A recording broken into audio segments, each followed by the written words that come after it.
समृद्ध हुआ सशक्त हो। बागेश्वर धाम कह रहे हैं कि हमारी पैदल यात्रा से राष्ट्र मजबूत होगा, क्या उस पर कुछ करने? अच्छी बात है, अगर उनके पैदल चलने से होता है, मुझे क्या दिक्कत है। बुंदेलखंड छोटे भाई जैसे हैं, मेरा आशीर्वाद उनके साथ में, बुंदेलखंड में जन्मे हैं, हमारे बुंदेलखंड के लिए गौरव की बात है।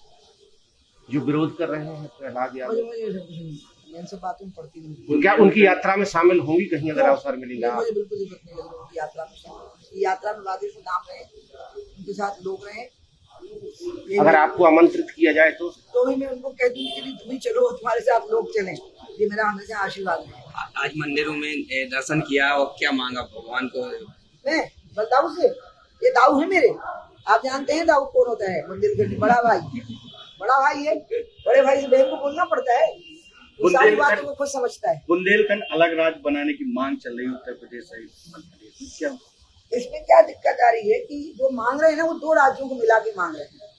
तो जिन राज्यों, अन्य राज्य जैसे मध्य प्रदेश के कई जिले वो नहीं शामिल होना चाहते, तो जब तक वहाँ के जनप्रतिनिधियों की एक सामूहिक बैठक नहीं होगी, और वो हम कोई नहीं कर सकता, उसको पॉलिटिशियन को नहीं करना चाहिए, उसको तो जो सामाजिक संगठन इसमें लगे हुए उनको मिलकर के प्रयत्न करना चाहिए। जब तक नहीं, तो हमारी पार्टी ने तो मान लिया था, उत्तर प्रदेश की हमारी पार्टी ने पृथक बुंदेलखंड को सांगठनिक तौर पर मान्यता दे दी थी, और बुंदेलखंड प्रांत अलग बना दिया था। अगर आपको पता हो तो बाबूराम निषाद उसके अध्यक्ष बना दिए गए, क्योंकि उत्तर प्रदेश में परंपरा है क्षेत्र बनाने की।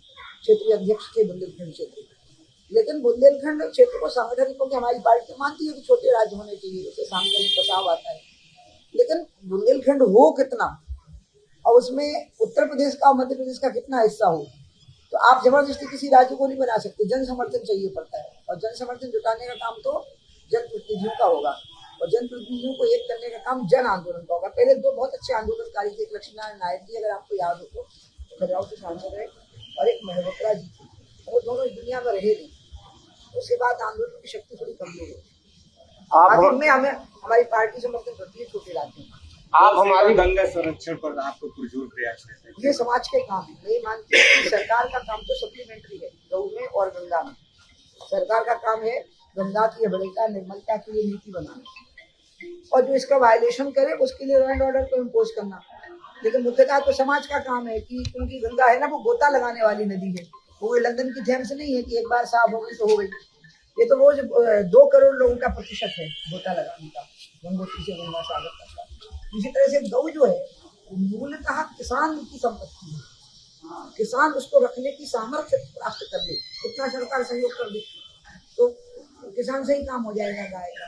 बस इतनी सी काम है। अगर हम हर चीज के लिए सरकार का मुंह देखेंगे तो हम अपने पौरुष को कम करेंगे। इसलिए समाज को इतना पौरुषवान होना चाहिए कि वो अपनी गाय को पाल सके किसान, और वो गंगा को निर्मल रख सके। जब स्नान करने जाए तो थोड़ा स्वच्छता भी करके आती है। मैंने आह्वान किया है भोपाल से गौ के लिए और प्रयाग से गंगा के लिए। आप हमारी बड़ी कद्दावर नेता हैं, राजनीतिक परिदृश्य में अब कहाँ देखेंगे और आगे? मेरे को जी, अगर मैं तो जैसी हूँ वैसी ही रहूंगी।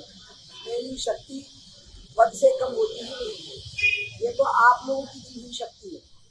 तो जो जनता जनार्दन की शक्ति से बड़ा होता है, वो जनता ही उसको बड़ा बनाए रखती हो, किसी पद से ऊंचा नीचा नहीं। अगर आप ये वीडियो YouTube पर देख रहे हैं तो हमारे चैनल को सब्सक्राइब कर बेल आइकन दबाएं, और Facebook पर देख रहे हैं तो हमारे पेज को लाइक करें।